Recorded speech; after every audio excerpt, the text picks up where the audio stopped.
Hello, listeners. As an enhancement to your listening experience, I am now going to present these archive episodes unedited in their entirety, which includes all of my afterthoughts.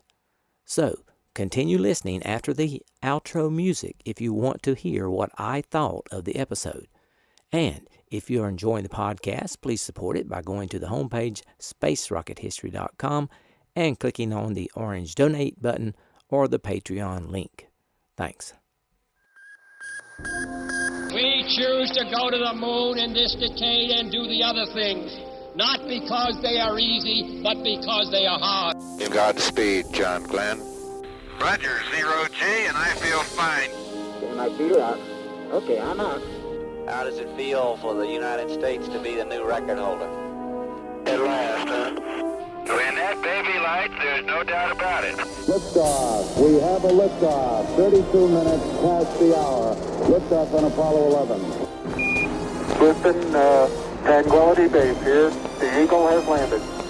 That's one small step for man, one giant leap for mankind.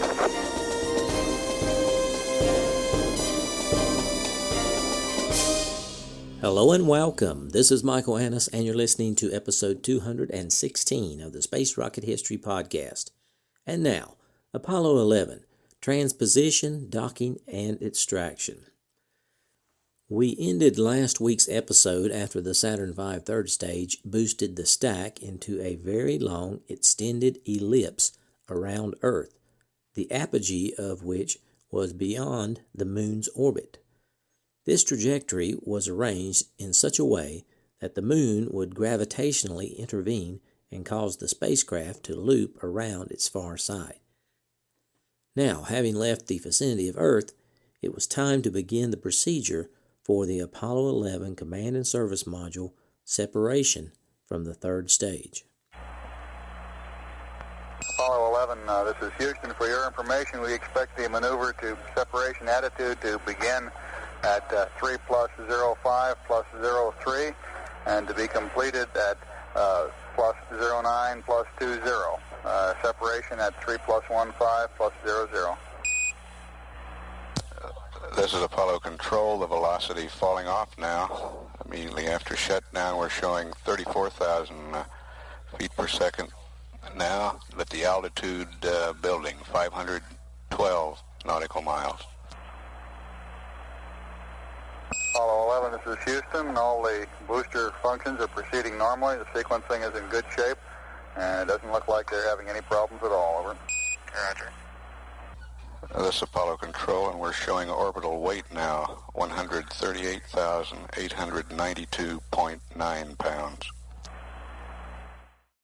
Inside the command module, it was time to play musical chairs, switching seats for the transposition and docking maneuver. Collins would fly the maneuver from the left couch, with Armstrong moving to the center and Aldrin on the far right. This was the moment Collins had been practicing for over the last 7 years. Collins had been the first man to dock with another object in space on the flight of Gemini 10.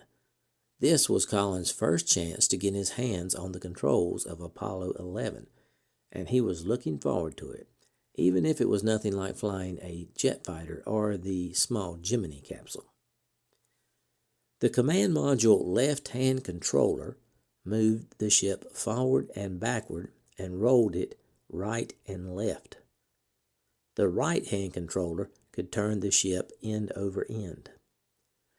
Collins' first task was to separate the command and service module from the Saturn and proceed away from it at a safe distance. Then turn around and face it. The slower he made the turn, the less fuel it would cost. However, Collins did not want to turn around too slowly because he did not want the third stage and the lunar module behind him to be out of sight any longer than necessary. In the simulator, Collins worked out a compromise which involved separating at a relative velocity of only 1/2 a mile per hour, and then, after 15 seconds, starting the 180-degree turn at a rate of 2 degrees per second. Slow, deliberate work which would bring the Saturn into view in a minute or so, while he coasted out some 75 feet. He would fly it manually, except he would ask the computer to help him with the turnaround to keep the proper rate of turn going. But before Collins could do anything, the S-4B third stage had to move to the correct attitude where the sun would be shining on the lunar module. The S-4B has completed its maneuver to separation attitude. At 3 hours 11 minutes into the mission, velocity 26,314 feet per second. Distance from Earth 3,140 nautical miles. The S-4B is reported in a stable attitude for this separation. Rates are less than 1/10 of a foot per second in all axes. 1 minute to separation. Apollo 11, this is Houston. Your go for separation. Our system's recommendation is arm both spiral buses, over. Okay, Spiral B coming armed. My intent is to use bottle primary one as per the checklist, therefore I just turned day on. Roger, we concur with the logic. When the time came, Collins hit the button that detonated the explosives between the spacecraft and the third stage adapter. Then, with his left hand, he pushed the small left-hand control handle forward. Thrusters mounted around the periphery of the service module fired, and the crew felt a barely perceptible thrust as they moved away from the third stage. The conical adapter atop the third stage then split into 4 segments and opened like the petals of a flower to reveal the lunar module.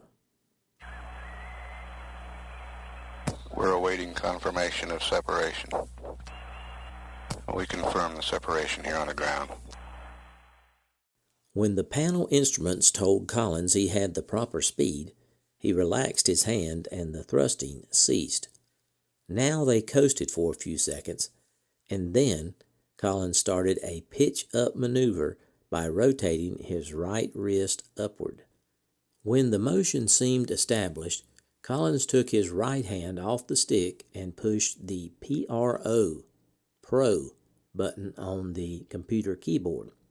Pro meant that the computer should proceed with what it had been told to do, but for some reason the computer balked and Collins had to hit Pro a couple of times to make it continue to turn around. In the process, it was firing thrusters unnecessarily as the motion stopped and started, and Collins was perplexed and disgusted by it. By the time they finally got turned around, the command module had drifted at least 100 feet from the Saturn, and it was going to cost more fuel to get it back. In addition, the gadget, which kept track of their speed relative to the Saturn, was reading a preposterous number. So Collins really did not know how fast he was moving, although his eyeballs told him he was drifting away from the Saturn ever so slowly. So Collins took a guess at it and thrusted forward with his left hand, holding the craft steady with his right hand. As they closed, Collins could see the lunar module nestled in its container atop the third stage like a mechanical tarantula crouched in its hole. Its one black eye peered malevolently at him. It was the drogue, into which he must insert the probe. Now I want to pause the docking for a quick explanation of how the probe and drogue worked. At the apex of the command module was the docking probe, an intricate device that could capture the lunar lander and connect the two ships. If you ignored the 3 struts that moved the docking probe in and out, the finished product looked like a stainless steel baton. The head could swivel to compensate for a misaligned target, and on contact with the lander's mating cone, 3 claws would spring out to latch the probe into the cone. Then it drew the lander inward until the mating rings on the two vehicles touched. Then a circle of latches snapped in place, and the two ships were locked together in a solid embrace. The amazing thing was that this whole intricate mechanism could be removed, probe, mating cone, and all, with the turn of a crank. The resulting hole was the tunnel the astronauts used to enter the lunar lander. The unsung hero behind this piece of techno-jewelry was a North American landing gear specialist named Dusty Rhodes. He and Charlie Phelps had worked together on the X-15, and while that project was loaded with tricky little problems, it was easy compared to this. At one point, they were in so much trouble that Phelps created a separate three-man division consisting of himself, Rhodes, and the head of manufacturing for North American. In the morning, Dusty would come up with a fix for the immediate problem. Phelps would have the drawings whipped out that afternoon, and the night shift at the Los Angeles division would manufacture it. The next morning, they would test it, come up with another fix, and go back to the drawing boards. After several hundred modifications, the thing finally worked every time, no matter how hard you slammed into it or from what angle. Now, let's go back to docking.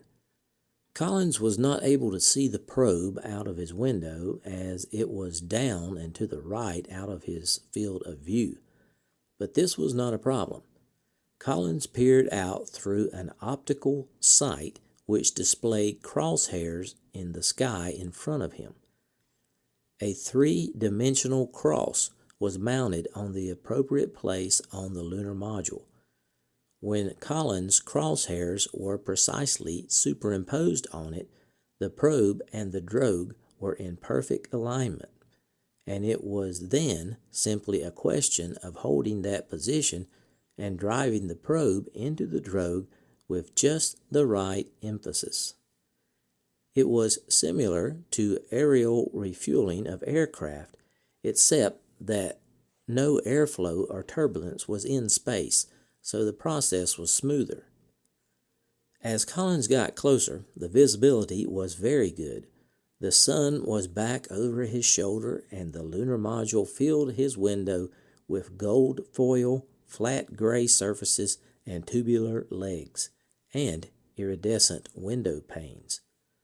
Above all, that standoff cross beckoned him, and he tensed up as it came closer.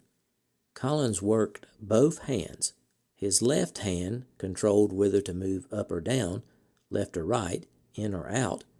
His right hand held them steady and pointed in the right direction, making corrections of pitch, roll, or yaw angles in response to what his eyes told his hands. During this time, Buzz and Neil were simply spectators, since only Collins was in a position to align the spacecrafts.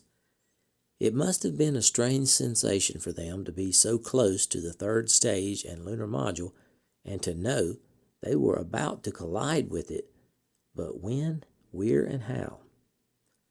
They were so close now that the exhaust gases from the rocket control motors were impinging on the lunar module and causing its thin skin to ripple rhythmically, like wind blowing over a wheat field. It all looked good. They were only inches away now, and Collins had time for just one last correction. He thrusted forward, and it felt like a gentle kiss. Collins changed computer mode to free, fired one gas bottle to retract the probe. Bang! The latches slapped in position down in the tunnel, and they were docked. It wasn't the smoothest docking Collins had ever done, but Neil said it felt good from his seat. Actually, it was fine except for the extra fuel used. Collins' gas gauge wasn't that precise, but he estimated he used 80 pounds of propellants rather than 50, which was planned. It really shouldn't matter. Still, he knew well from the Gemini 10 experience how easy it was to gulp down extra fuel and he wanted to save every last drop in case of an unexpected situation around the moon. Here's Collins' thoughts on how the docking went. Roger, Houston, Apollo 11, go ahead. Roger, could you give us some comments on how the transposition docking went? Over. Yeah, I thought it went pretty well, Houston, although I expect I used more gas than I've been using in the simulator. The turnaround maneuver, I went pitch Excel command and started to pitch up, and then when I put the manual attitude pitch back to rate command, for some reason it stopped its pitch rate, and I had to go back to Excel command and hit what I thought was an extra proceed on the diskey.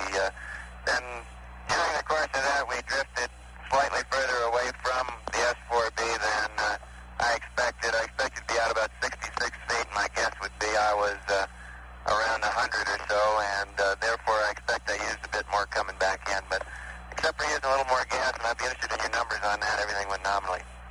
This is Houston. Roger, we copy. Collins slid out of his seat and eased down into the lower equipment bay to inspect the tunnel. First, he removed the tunnel hatch, checked the probe and the drogue hardware, which held the lunar module to the command module, and connected an electrical plug which supplied power from the command module to the lunar module. The hatch came off easily, and as Collins stuck his head into the tunnel, the pungent odor of some burned substance surrounded him. It smelled as if it was charred electrical wire insulation, but all the exposed wires appeared in brand new condition, not discolored as they would be if they were overheated. Collins simply couldn't find any source for the smell, which appeared to be getting better, so he assumed it was due to some past condition that no longer existed. Perhaps something overheated in the dense lower atmosphere during launch, or perhaps some of the rocket fumes from the launch escape tower motors were trapped in the tunnel. Collins ignored the smell as best he could and proceeded with his checklist, checking each docking latch by hand, jiggling it to make sure it had really seated properly. Collins counted 12 good ones. Then he checked himself by counting again, and they were all engaged. The probe and the drogue system had successfully jumped its first hurdle. Currently, the lunar module was in a vacuum condition.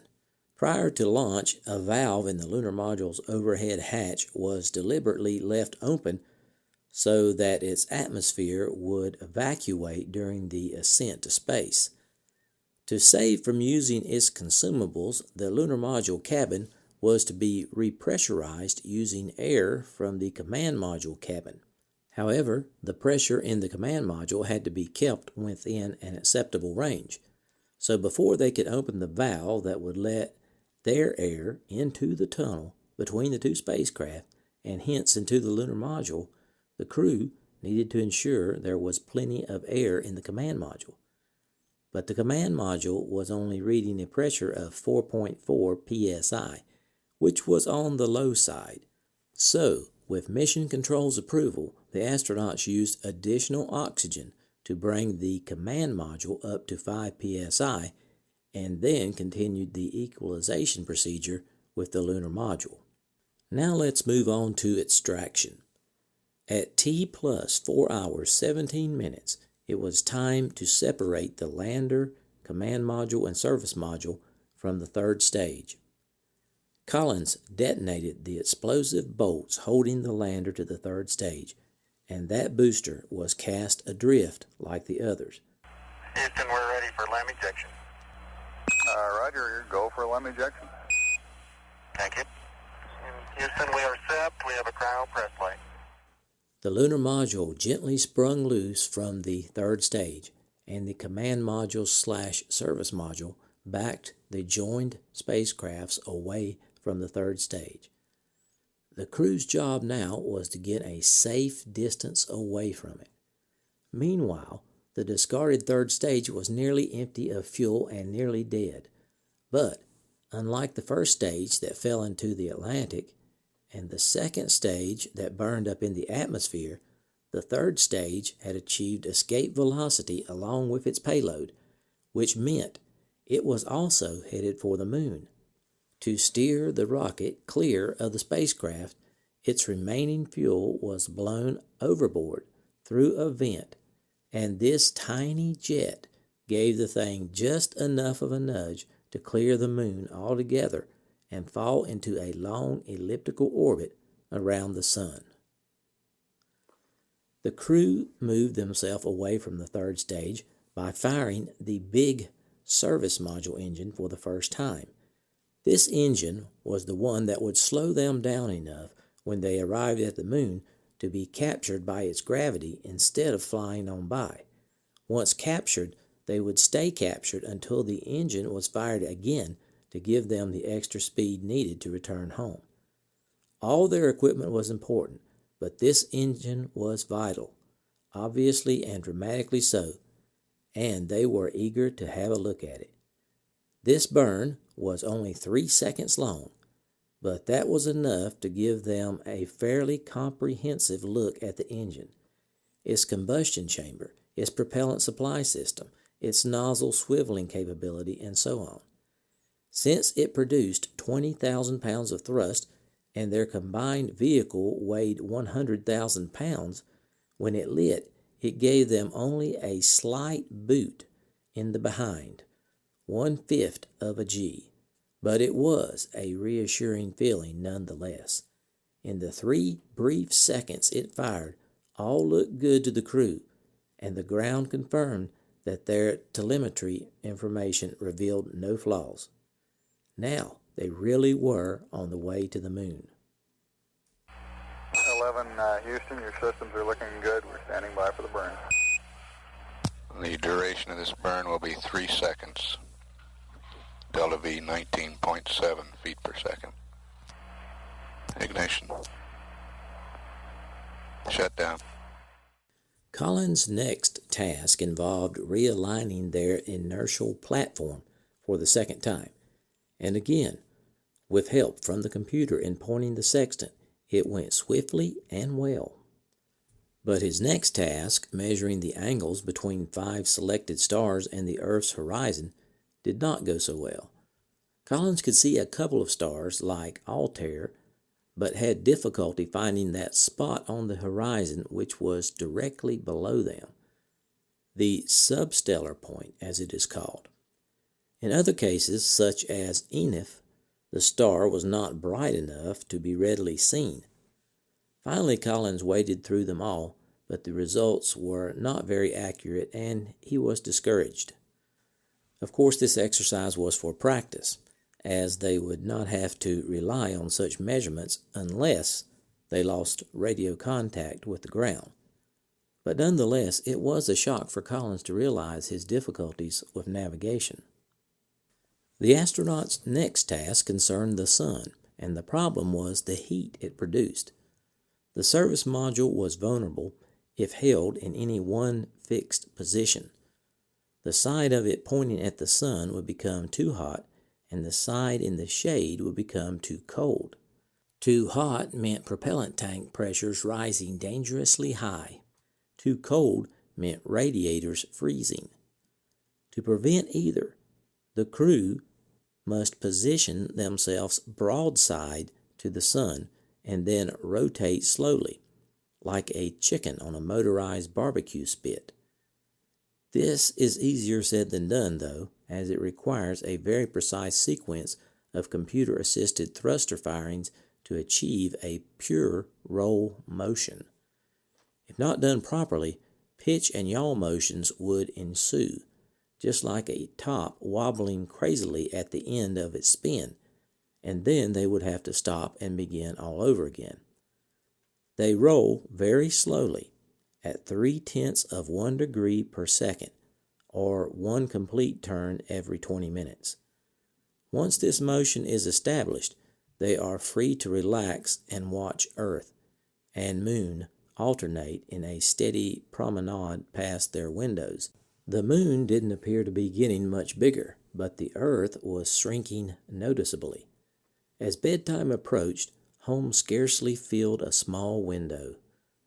What it lacked in size, however, it made up in brilliance. As more and more blackness became visible all around it, the intensity of its reflected sunlight seemed to increase, at least by comparison. Humans are accustomed to watching the moon and thinking of it as being very bright, but in scientific terms, it is a dullard. It reflects only 7% of the sunlight that strikes its surface. The Earth, on the other hand, is 4 times more reflective than the moon. This is caused primarily by the reflected brilliance of clouds and water, and this is what the crew saw now. White clouds, blue water, with but a faint trace of green jungles, and only a slightly more noticeable smear of rust as North Africa slowly rotated into view. The window was cold and had a slight film of condensation on it, which threw the Earth a little out of focus and seemed to diffuse its light somewhat. The astronauts sensed no motion on their part other than the rotation required to distribute the sun's heat evenly, and the Earth was not turning fast enough for the eye really to track its motion. But the effect was clear. They were hanging weightless in the void while Earth turned slowly as it receded. It was a totally different sensation than being in the racetrack of Earth orbit. Collins promised himself and conveyed to Neil and Buzz that they must conserve their energy during the first 3 days of the flight so as to be in peak condition to perform their intricate and demanding chores in lunar orbit. They could not become excited by the view or remain overwrought by the day's adventures. They had to pretend that the flight had not begun yet, that it would not begin until they got to the moon and begin their preparations for landing. All this was easy to say, but hard to do. Fortunately, it really helped that all 3 of them had been in space before, and Collins sensed a feeling of quiet awareness inside the command module, rather than the jubilation and apprehension which would have infected 3 rookies. As bedtime approached, 14 hours after liftoff, 10:30 p.m. in Houston, they tidied up their new home, positioned each switch with care, fastened covers over the windows to blot out the circling sun, and finally the crew stretched out in the darkness. Neil and Buzz were in light mesh sleeping bags under the left and right-hand couches. Collins was above in the left-hand seat with a lap belt to keep him from floating off and a miniature headset taped to his ear in case the ground would call. Collins was cautiously optimistic about their day's work. By and large, things went extremely well, and they seemed to be on their way to the moon with 2 healthy vehicles. There were many, many links in the daisy chain which could break yet, but at least 3 of the biggest and most fragile ones, launch, translunar injection, transposition, and docking, were behind them. They were on their way, and it was necessary that they sleep.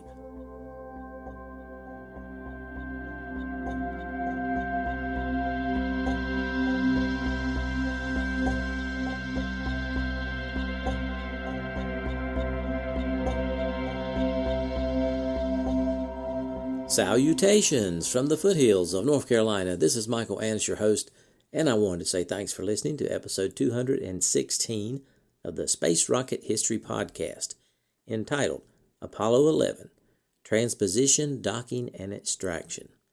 Hope you enjoyed this episode. I surely did. It was a pleasure to bring it to you. I want to give a big shout out to all my long-time listeners. Thanks for staying subscribed, and extend a warm welcome to my new listeners. I'm glad you're here. Make sure you sign up for the email list and connect with me on Twitter and Facebook.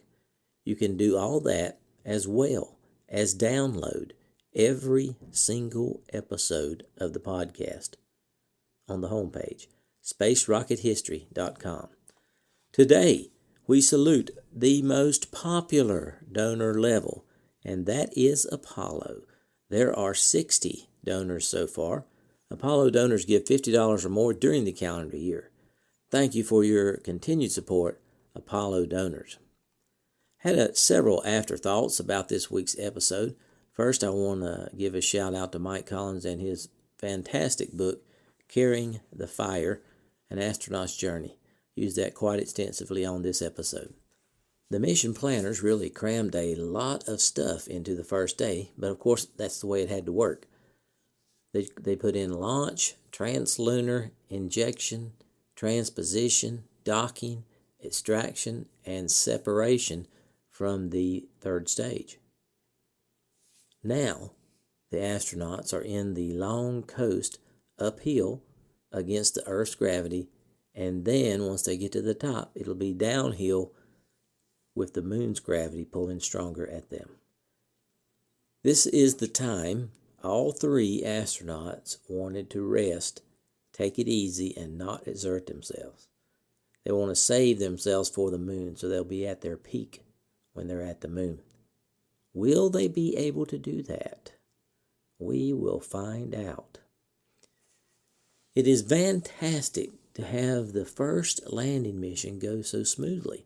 Hardly a hitch. Just a few minor things that were not enough to stop the mission. For instance, the computer glitch that Collins encountered when he pressed the PRO button, the proceed button. He had to use it twice, and as a result, some fuel was wasted because the first time he used it, it stopped the turnaround too soon, and by using thrusters to stop it, and then it had to restart and use thrusters to turn it some more, and then stopped. And then, of course, he went out. He drifted too far ahead, 100 feet ahead of the lunar module. So, I think he did a pretty good job of taking care of the problem there, though. So that my hat's off to Collins. He did a good job. They have now have 2 good spacecraft, and it's looking very good for a moon landing.